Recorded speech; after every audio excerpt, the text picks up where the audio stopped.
What's up, y'all? Welcome to our second interview of the day. Just we interviewed someone else, so fair. We have two candidates right now. Thank you for all the submissions on Instagram. And Austin, I thought went really well. Ray, I think, did a great job adjusting to the technical difficulties. No idea why that happened, um, but I thought it went really well. Yeah, it was a very intense interview. We asked some very tough questions and some fun ones too.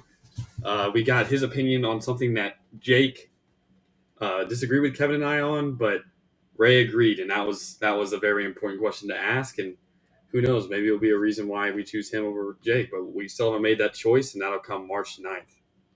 Yes, March 9th, Instagram, maybe Instagram, definitely YouTube. There will be a video with currently contract discussions. We'll see. But yeah, just be on the lookout for that. Thank you guys for listening and make sure to sign in for brackets when that is announced. And once again, thank you for all the support. And one final thing is we're going to spend a couple days in a dark room. We're going to take notes from Aaron Rodgers' Darkness Retreat and contemplate who we're going to choose, as is a very pivotal moment. And that's all I got. Anything you want to add, Austin? No, but I'll see you on the other side of the darkness. Yeah. Welcome to our second interview of the day. We did these a little bit before. Make sure you uh, check out our Instagram, as I'm joined by the voiceover king and our interviewee, I guess, or interview candidate. I'm not sure how we say it, but Ray, thank you for joining us. And just take a little bit to introduce yourself, and then we'll start with a couple of questions. So my name is Raymond Hatcher. I am from Belleville, Michigan, about 10 minutes outside the University of Michigan. So as you can tell, I'm a huge Michigan fan. I currently go to school at Xavier, and we're currently making a huge tournament push right now. I work at the basketball arena and everything. Get to see the practice, get to see a little inside behind the scenes, see what the boys are doing behind the scenes, and that's just a little bit about myself. I'm currently looking to become you guys' March Madness expert. Why do you consider yourself an expert? Why should you get this? So I would say, so right now I'm 20 years old. I've been into college basketball for all 20 years. Like even when I was in the womb, me and my dad, they're sitting in the living room watching college basketball. Like we've been diehard Michigan fans. Like we're there. Like we've been watching college basketball my whole life. I think there's no one better than a young up and coming social media influencer like myself to know the ins and outs of college basketball. That's quite a great pitch. Well, we'll just go. Um, what is your favorite March Madness memory? Because your earliest one, we already got that answer. It is when you're in the womb. So my favorite college basketball moment would have to be the Michigan 2013 run, and where they unfortunately made it to the championship and lost to Louisville in a 4-point game. So that's kind of my favorite. Just seeing some of the notable NBA players right now: Tim Hardaway, Trey Burke, Mitch McGary, Nick Stauskas, and then Spike Albrecht off the bench hit a huge three. I remember sitting going to my neighbor's house and watching Michigan versus Syracuse, and watching Spike Albrecht hit a huge three to go ahead, and boys, and then just never forget the Trey Burke block on Peyton Silver, although it may have resulted in a loss. So you mentioned that you're a big Michigan fan and have been, but who do you choose between Michigan and Xavier? You said you go there. Do you have a preference? They play each other. Who are you rocking? So if they were to play each other, I do have to, unfortunately, because I did not get into the University of Michigan, I have to say I would go with Xavier. But there'll be a little piece of me where Michigan would still, it's like I can't lose in that situation because my family would be at home. Like imagine if Michigan wins the Natty and they have to play Xavier. Like, but also thinking about it, like I have so many ties to so many different schools all around. Some might say that's a fan like it. No, just a lover of sports. Just a lover of sports. And then, Okay, or my bad. What do you you go. want? Okay. What is the greatest college team ever? We'll go modern, because the history one is pretty easy. I would say it'd have to be that Kentucky team with Anthony Davis on it.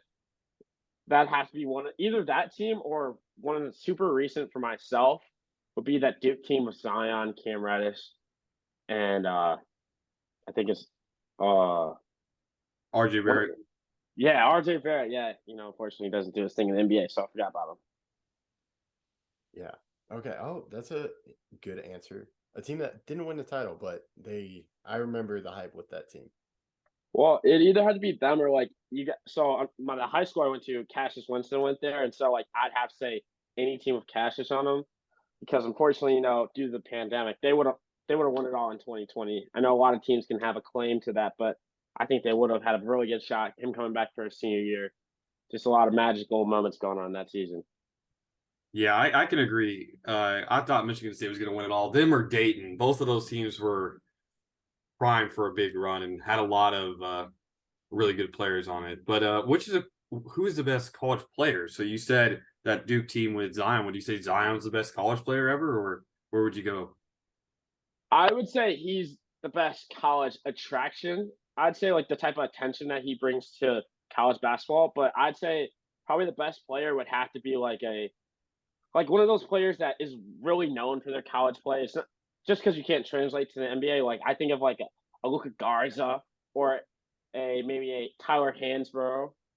Just name some. Just think of like those huge, unathletic, big white centers who are just like unstoppable. Like they're coming in the games, they're dropping 20 and 10s. Like, but they're actually like they got some skill to them, got some post game to them, can step out and hit the mid range. Like I want to differentiate them from like Zach Edey. He's really good right now, but I wouldn't say he's one of the best college players ever because he unfortunately is just he's good, but he's that much bigger than everybody else. All right. Okay. So let's go into this year. Who are some front runners? So I'd have to say the biggest front runner of them all would be Kansas. Like just the way they're one of the best teams right now, and they lost. I think it was 60% of their scorers from last year, all gone. They have a whole new revamped team. Got got transfers. They're really good. I say Kansas is up there. I really like. So I'm a bit biased to the Big East. I feel like Marquette. I don't think Marquette's really that good. I think coming from the Big East, I'd have to say Xavier and Creighton. Like Creighton, I think is really good. They're really poised to make a run. I would have to say any of the you can't go wrong with the Big 12 teams. It's just how they're all just so good and they're constantly playing each other. And all those games seem like tournament games just already this early this season. I'd have to say UCLA is a really good one. The very senior led team. Those are a lot of teams that you see win or like those senior led teams.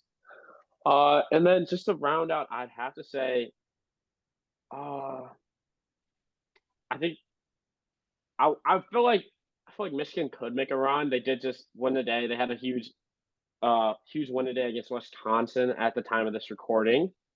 And so like I feel like Michigan's a really good team. Uh I just have to say like Purdue, they're just so young. They have two starting freshman guards. It's very hard to win when you don't have although you may have the person who's going to win player of the year, you've got to have some others out there to win. And I'd say their others really aren't there for them. So what are you looking for a favorite or a champion? What are some criteria that you need to see for you to say that's a contender? I'd have to say it starts with the coach. The coach's ability to adjust during the game is really says it all.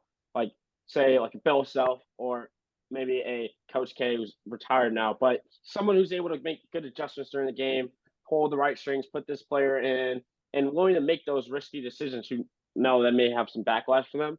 I'd say you start there. I'd say a team with at least a few seniors that play. Like don't doesn't have to be 4 or 5 seniors just like 2 or 3 seniors, some people to come in, they can settle things down, especially in the age of where we're still in the one and dones, but like you gotta have some seniors out there who can really like settle down because every team in the tournament is honestly gonna have that really good freshman who thinks they're that guy, they're all that.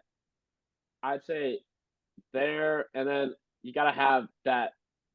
A lot of now, not a lot of times in college, there are like times where players just go. There's just like a 5 to 10 minutes where there's not running their sets, and so you need to have someone that can shot create, and that's really just having just a little bit of shot creation could really speak volumes for your team. So you talked about coaching. Um, who do you think's one of the best coaches ever in college? I'd say Coach K is there. Mark Few is a really good coach. Unfortunately, no championships. Bill Self, honestly, is like his run right now is really he's really getting up there to be one of the greatest coaches of all time. Yeah, I'm not sure if Austin just left because didn't like your answer. I I don't think know we'll, what happened there. I think we might keep this in the recording. Yeah, if you don't mind. Yeah, it's all good. Stuff happens. Did Uh, you or did you hear the answers? oh yeah, I heard the answers. I Okay, didn't disconnect, but for some reason my just video turned off. But okay, that's weird. I just want to make sure so then when we get to our post meeting. okay. uh, but who are some dark horses? Some maybe let's go like 3 to 6 seed candidates that you think have a serious chance of making a deep tournament, or maybe Final Four run. Okay, so I'll give you some 3 to 6 seeds. I'll also throw out some mid-major teams as well. There's some this year we have some really good mid-major teams. Like honestly, the College of Charleston, they're like really good. They're like ranked 25th. The oh my god, the Mountain West is really good this year. Like San Diego State, Boise State are really good. All of those schools out in the Mountain West are all really good this year. And then so when I think of 3 to 6 teams that are going to be a 3 to 6 seed, I think Xavier is really good. They have one of the highest flying offenses in the country. They've been a top 5 offense all year. They're down some injuries right now, but they're really good. I would say uh maybe a I'd say maybe a Iowa State might be really good. Some teams that are just their defense and just the way they play defensively is just like you slow the game down so and make every possession matter so much.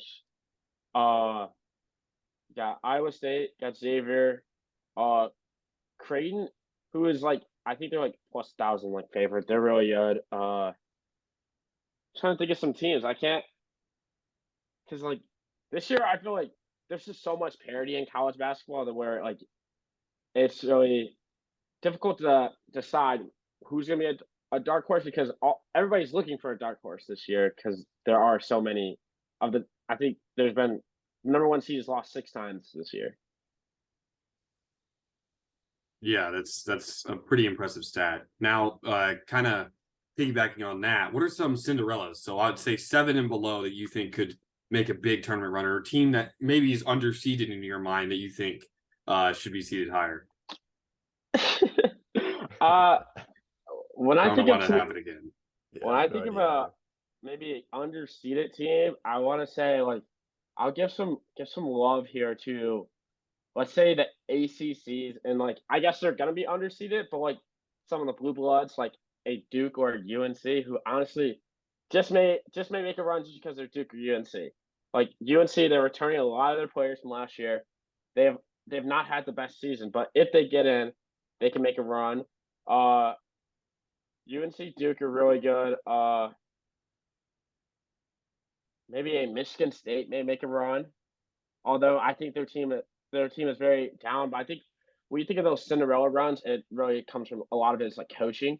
Their coaches make make make a lot of decisions. I want to say, a really good Cinderella this year is going to maybe a Colorado, someone who is maybe on that bubble of being a last four in, and let's say they just make a huge run in their tournament, the Pac-12 tournament. So like they may make it in.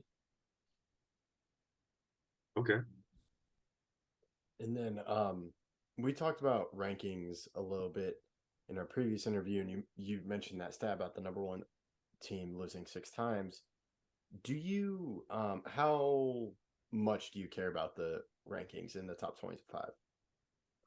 I'd say I it honestly really doesn't matter. It's more of a semantics thing. I think when it comes to my teams, I want them to be ranked as high as possible, but in reality, it doesn't really mean anything because there's so many different variables that go into making a ranking. So, say for the AP, a lot of them are media members, and like media members are often very biased, like to wherever they're reporting out of. So, like it's very difficult to for them to make a decision or anything like that. Yeah, that's a very good answer. And I agree with you. It just seems like we talked about in the previous interview, just how it was name recognition is mainly the top 25. Yeah, it really just is. But we'll get out of the March Madness questions and start learning more about you. This is something you didn't mention here, but I know because I know you personally. You're a Chiefs fan, and that has big contention within our friend group. But how did you become a Chiefs fan? To try to clear the air, why or how did you become a Chiefs fan?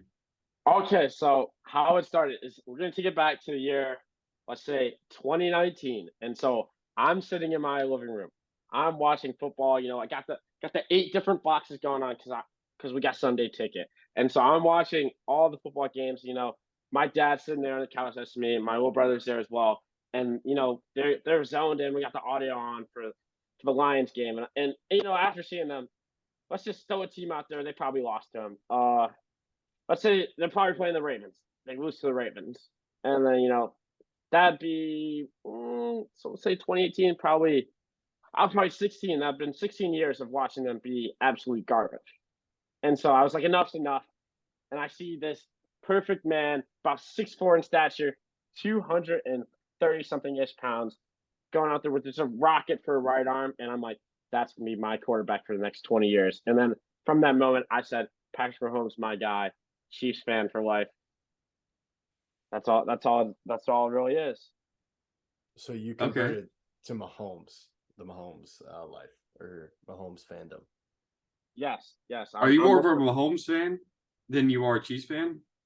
Uh, I would say it's so the first 2 years, obviously, it was all Mahomes, and now I've really ingratiated myself with the fanhood. I know all the players. I'm there. I've seen them play in person. That's what some people want to say. I've not been at Arrowhead. It's pretty tough for me to go to Kansas City. But Mm. I've seen him play. Every time he comes around, I've seen him play. Like when he plays the Bengals, I would have went. Unfortunately, due to due to conflicting schedules, I was unable to go in person. But I'm gonna see him. I'm gonna see him in person this season. He's gonna come to Cincinnati. He's gonna play the Bengals. I'm gonna be there. My Mahomes jersey. I know how many Mahomes fans can say they own a Mahomes jersey. I have a Mahomes jersey. Pretty legit. I have a question on other Chiefs players. This guy played with the Chiefs in 2014, a little bit before the Mahomes era. Um, do you want, if I give you his name, maybe I'll give you two names. You let me know if one's right and one's wrong. Jeff Allen is one, and then number two will go Creed McIntyre. And what was the question again? So Who which played for one the is who a played for Chief? the Chiefs? Who played Who for the played for the Chiefs? Chiefs? Okay, so I mean, you're trying to throw me off right now. Our starting center is Creed Humphrey, so I feel like McIntyre is just a little bit throwing me off there. So I'm gonna have to say Jeff Allen. You are correct, Jeff Allen. Jeff Yeah, Allen actually has is a co-owner of this uh, great cookie place called Cookie Society. yeah. We interviewed him and he gave us some cookies. They were amazing. But Yeah, we did research by ordering cookies. That's how we yes, justified the cookie. yeah. Help us get a better connection. Yes. So I just wanted to see if the Chiefs fandom. You did a great analysis with the Creed McIntyre. I would have to say. I mean, you throwing me off there for a second because you say Jeff Allen. I thought instantly of Jared Allen, Vikings legend, and Mm. so I was like, oh, I don't know if he was on the Chiefs. I thought you were gonna throw like a Dwayne Bowe, Jamal Charles out there, someone I would know. Oh yeah, that's That's a good. good name drop. Dwayne Belt is a good one. That's a good one. That is a good one, especially for the other Mahomes fans, not as dedicated Mahomes fans as Ray for Dwayne Bowe. Yeah, and we'll go to the next question. This is one that Kevin came up with, and him and I personally disagree with this. Spoon or fork for mac and cheese? Now I'll give you why mine is fork, and it's because it really depends on the consistency of the sauce. And most times I eat mac and cheese, it's not all that. It doesn't have that much watery in it. It's mainly dry with the mac and cheese. So I would prefer a fork because I like to put chicken or beef into my mac and cheese and eat it like that. But Kevin's a spoon guy, so where do you go with that? So this is how I do. So when I'm thinking of mac and cheese, I don't actively seek out mac and cheese because it's not like when I'm eating something, I'm not going out for that for side. But if you saying holidays like Thanksgiving, Christmas, I'm going mac and cheese. I'm unfortunately gonna use a fork. Sorry, Kevin. I'm gonna get a fork. It's okay. I'm gonna mix it in. I'm gonna get a fork. I'm gonna mix it in with everything. I'm gonna have I'm gonna have that perfect spoonful or perfect forkful, and it's gonna have a bite of everything, and that's what you got with fork. I couldn't imagine eating it with a spoon because how are you gonna? That's You so valid. you That's so you're valid. going in breaking it up with the spoon, and I feel like a fork just gets it done easier and efficiently. There are That's the right sometimes answer. That's the there right are answer. sometimes I catch myself with a fork, but I've used this question anytime it's like an icebreaker. I'm like spoon or fork with mac and cheese. Another one we have, which we've asked in the other interview, um, would you say you're a movie person? Like, have you seen a lot of movies? Yes, I the last time I went to the movies was this past Friday. I went to go see Ant-Man and the Wasp, or Oh, Ant-Man and the what'd you Wasp: Quantumania. what'd you think of that? So me and the person I went with, we were a bit indifferent. Like we both thought it was good. It's been, it was. So I was really high on Shang-Chi. Shang-Chi was, I thought was really good. It's a great movie. I thought that was one of the best movies they put out in the last, probably since Endgame. Ooh, It, I love Shang-Chi. That's a good one. yes, I love that movie. And so when we saw it, I thought it was good. I was like 7.7. I don't know. I don't want to spoil the movie for anyone, for the viewers listening. And so I'd say it's really good. I'd say it's a must watch.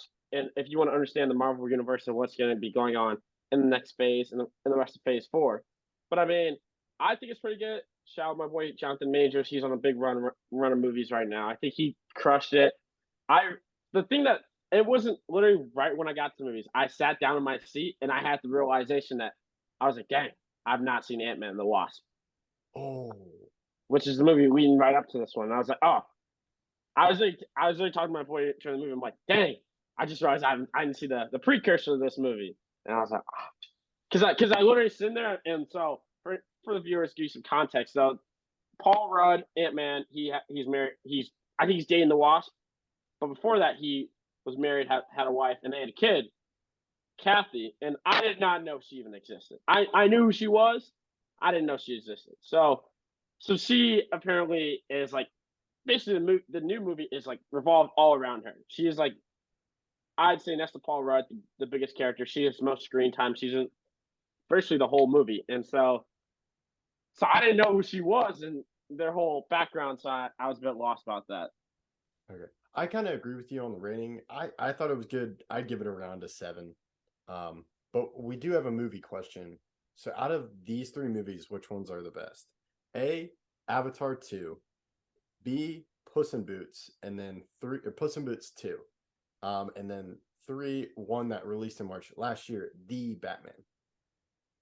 Okay, so I have not seen either Avatar or the Puss in Boots, and Oh, I actually really enjoyed the Batman.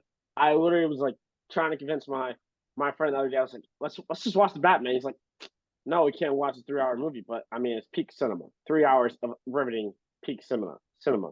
Like you can't if you're making a 3 hour movie, it's gotta have you gotta have it's gotta be good throughout. You can't because it's so long, you're gonna lose the viewer's attention. But I thought it was really good. I mean, Avatar is whatever. It's one of the highest grossing movies ever. But like, that's cool. I mean, I don't want to learn about these blue people. I rather learn about Batman, Bruce Wayne, and beating up people in the city of Gotham. Okay. So you and our other interviewee had the same answer. They both chose Batman. But we'll kind of piggyback on this as well. What's your favorite superhero movie or a movie that you consider the best superhero movie? One of those two. I'd say my favorite superhero movie, it would have to be. Uh, I did just watch it the other day. It'd be the Amazing Spider-Man 2, the one with Jamie Foxx in it. It's a really good one. Obviously, this is me just trying to be a little bit different. Like, obviously, I want to say Avengers Endgame or Infinity War or something like that. But can't go wrong with Andrew Garfield, Jamie Foxx, uh, Emma Stone, and just hearing about Electro and Spider-Man, and just a kid from New York. That's a really good pull. That was not anywhere where I thought you were going to go with that. So that's a good one. yeah, I was surprised by that answer as well. But back to the Batman. I agree. I love the Batman. It was great. And Austin is a huge Batman fan. So I called him. I was like, hey, you gotta see it. So then he sees it and then he watches. And then he has a problem with the ending. And Jake disagreed with us heavily and required Hmm. some editing. But where was the mayor shot? You saw this recently. So at the end of the movie, when they're all in that dome and Yeah. the people are shooting down, she gets shot. Where Oh did yeah, she get shot? Where? she got shot in the chest, right? Oh, It's close enough. It's close enough. it's close. I Well, said it's the in gut. between Yeah. because we disagreed. We He Austin and I says both say shoulder. the gut. Yeah, Okay, he yeah, says we say shoulder. gut. Jake says shoulder. If you had to choose between those two, and only one could be right, is it gut or shoulder?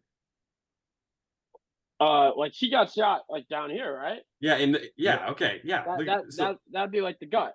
Yeah. Okay. Because I think she's like laying in Robert Patterson's arms as she's bleeding out, right? And she's Yeah. covering her gut. Yeah. Yeah, Okay. yeah. Okay. All right. All Well, right. Cool. okay. We're all in agreement. So Jake, I think, said he saw this film maybe 8 times, and he's like, "No, it's a shoulder," and then he tried to bring physics into it, but none of us are physics people. Yeah. So I was like, I don't think I'm gonna go with the gut. But okay, that's the right answer. Okay. Well, that was the most important question of this interview. That is very true. Yeah, because doesn't Because she like die? Doesn't she like die? No, she Like doesn't die. she doesn't That's die. that's my problem with the movies. A gut shot is extremely deadly because of the internal bleeding it causes. But a shoulder shot wouldn't be. But she gets pulled by the shoulder to off the stage. So it's a point of contention between Jake and Kevin and I. So Yeah. we needed that clarified by somebody, a third party source. hmm. All right. Are there any more questions? How would you rank the sports outside of college basketball? Like your Yep, favorite your one to favorite. watch? So I would say my favorite to play would be baseball. My favorite to watch would have to be NFL. I'd say it go NFL, NBA, and then there's a sneaky one in there. I'd say watch in person. I'd go baseball. Watch on TV. I'd say NHL then baseball, and then like honestly, all of the college sports are honestly all really fun to watch because all those guys and girls are usually just giving it their all out there. Like there'd be like a random day where I watch like college gymnastics the past two Fridays. I've watched a college gymnastics event. College softball, really slept on, really good one to watch. Same thing with the hockey and swimming. Like just watching any high level athlete competing at their peak. Like college wrestling is even fun. Like I watched a college wrestling event the other day. Yeah, well, you have that spread around. You watch everything. There was nothing else left by the time you Yeah. ended.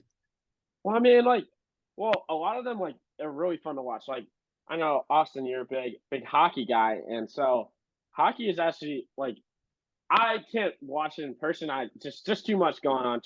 Too much. The pace of play is way too fast, and so when I go to a baseball game, I love it. I'm able to sit there, watch a game. Go on your phone in between pitches. Okay. Well, I think we'll end off. 'Cause I don't think Kevin has any more questions, but I'll have one more because you mentioned baseball. It's one of your favorite sports to play. You said you really like to watch it live. You're a Tigers fan. Yeah. Do you think they improve this next year? What are your thoughts on that? Yeah, I've been getting my notifications all throughout the day. We had a spring training game today against the Orioles. So as you think, Orioles Tigers, not two of the best teams. So there's a point in time where Tigers are down 10-1. Just going start off there. And then we came back cut to 10-6. We did lose, but I think we're gonna be a much better team than people are gonna say. We may who knows, we may go like 82 and 80, 80. 82 and yeah. 80. Yeah, that's how. Yeah, You, 82 yeah. and 80. Yeah. Or 81 and 81.